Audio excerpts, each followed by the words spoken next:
Now, the next part, we'll try to understand or we'll try to see what if there is a problem with the DHCP service and what are the things you are going to check, troubleshoot. Okay, so any troubleshooting part, I generally say troubleshooting, the basic step of any troubleshooting or anything like whether it is a DHCP or anything, you should understand your network topology. That is very important. So simply without understanding your topology, without understanding your network, how the physical connections are connected, how many devices you have, how the connection, how many sites you have, what devices are being used, routers, switches, VLANs, trunking, if there is any routing, these are all things you need to know. Okay, so basically you need to understand your network topology. That's what you do when you start working for any company. The first step, you always try to understand the network, understand the topology, understand the structure, understand the IP addressing scheme, which subnets used where, and configuration commands. Now, especially the configuration commands, what is the correct configuration commands which works, and what each and every device is configured. We verify with a show run command and show other commands to verify most of the configurations. Okay, so any troubleshooting, always first you should understand. So even if you ask me to troubleshoot your network without understanding it, I cannot do anything. Okay, so that's the first step. Now, once you understand your topology, everything, now you need to isolate any issue in two parts. So generally, when I do troubleshooting anything, generally we isolate in two parts, whether any troubleshooting, even the DHCP also. I'm going to say that only one particular user is facing the problem, or everyone is facing the problem, or some a specific VLAN or specific subnet users or specific department facing the problem. So you need to always isolate any problem. It can be DHCP or it can be anything. Okay, it can be related to any other technology as well. You always need to categorize the things into two or three parts. It will vary. Now here, if everyone is facing the problem, what you will do? So now we need to isolate. If everyone is facing the problem, most likely the problem with the DHCP server, because most likely the DHCP server is down, right? That can be the possible issue. Or there might be a pool issue.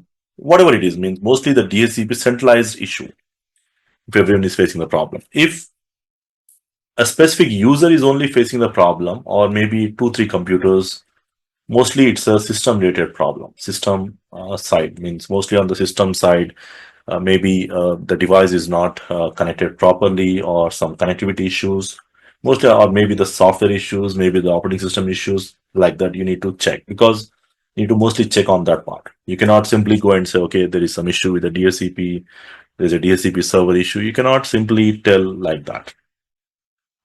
If a specific VLAN or department or any specific user, group of users facing the problem, most likely it's an issue with the gateway or the routing related issues, like VLAN issues, trunk related issues, or it can be routing related issues for that particular department.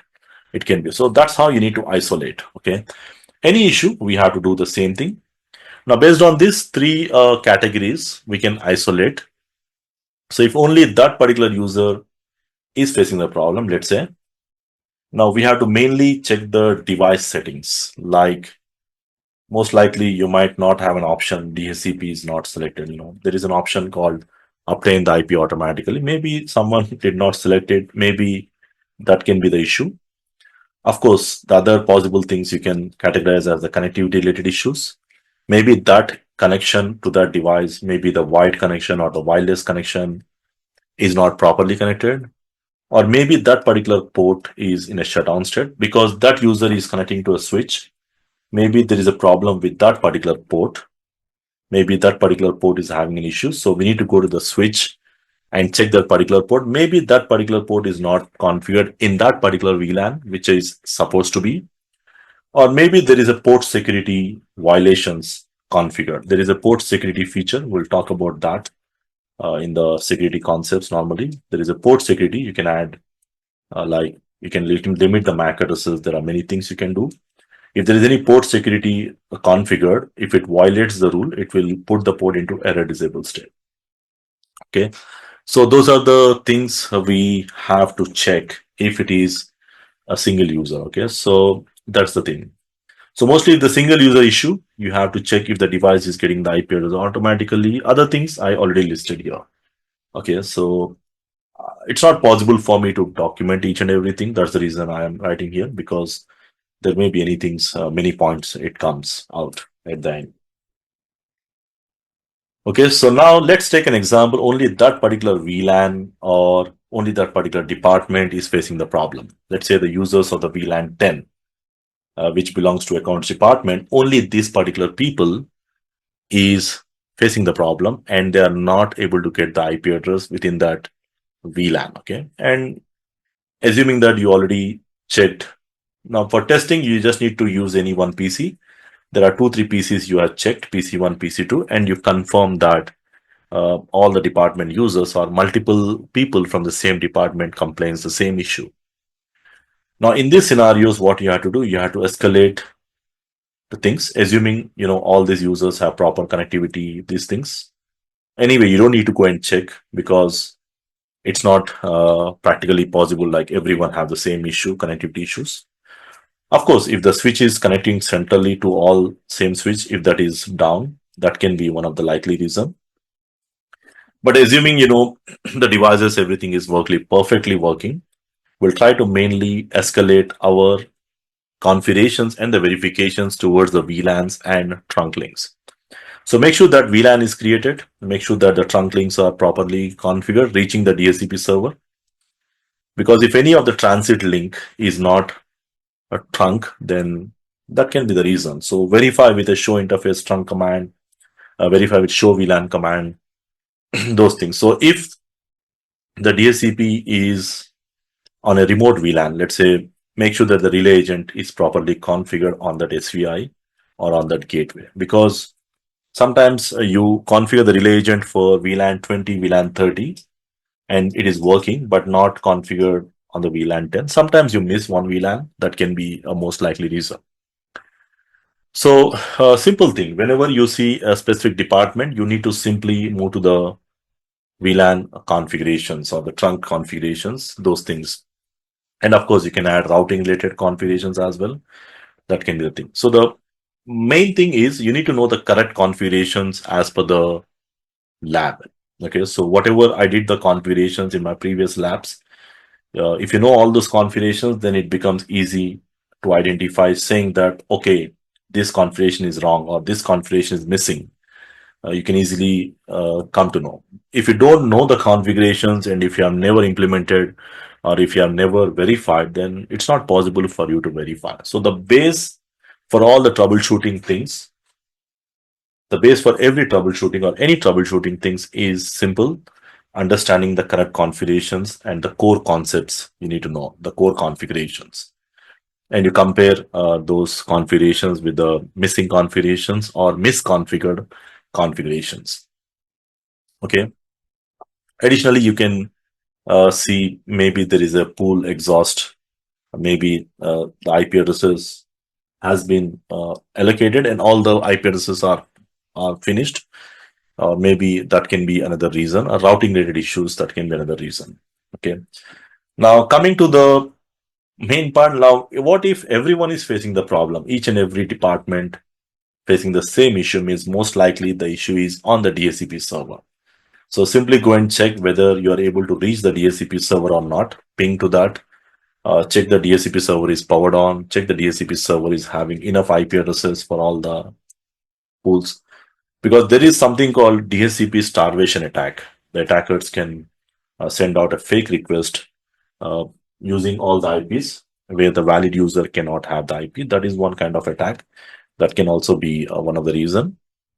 Make sure that you have the reachability to the DHCP server. Those are the other things.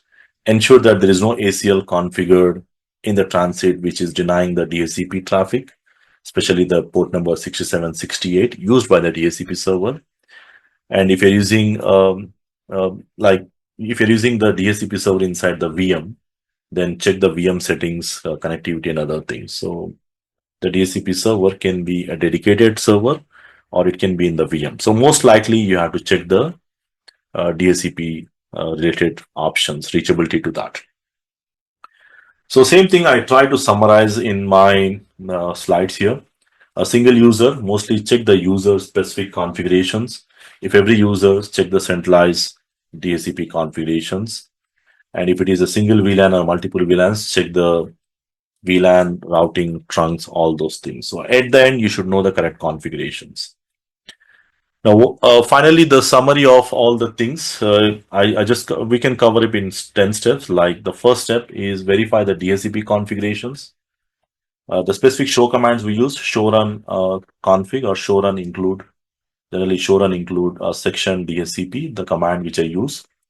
Make sure that the complete configurations are correctly configured, the DHCP side. And if there is any exclude, check the exclude addresses, because sometimes you might have those addresses excluded in the network by mistake. Like instead of 1.1 to 1.10, maybe I have given 1.100. That might be the case. So sometimes that can be the issue. Verifying the VLANs. The VLANs show VLAN command or show IP interface brief. Show IP interface brief will show you that the SVI will be up and running. Sometimes if the SVI is down, if there is no VLAN created, then that can be the issue. The VLAN should be up and running. You can verify that, and also verify the VLANs are properly configured. Show VLAN command. To verify the trunk links, we use show interface trunks. To verify the DHCP bindings, we use show IP DHCP bindings, where we'll verify the IP addresses leased out. And additional commands, like if you're not sure what is the issue, then you can enable the debug commands to verify the response messages, what are being sent and requested. And again, if you are verifying the same thing on the client side configurations, you need to manually check the client side, like connectivity or obtain the IP dynamically, those things. If you doubt the problem is only on the client, check the connectivity, make sure that you have the connectivity to the DHCP server. Try to ping to the DHCP server if from the other devices. If there is an issue with the reachability of the DHCP server, and verify the DHCP server availability with a show IP DHCP server statistics. This is basically to show you whether you have the enough IP addresses or the free IP addresses are available or not. So normally I summarize the troubleshooting something like this in multiple categories, every topic. But again, this is how you need to isolate. Okay, this is how you need to switch.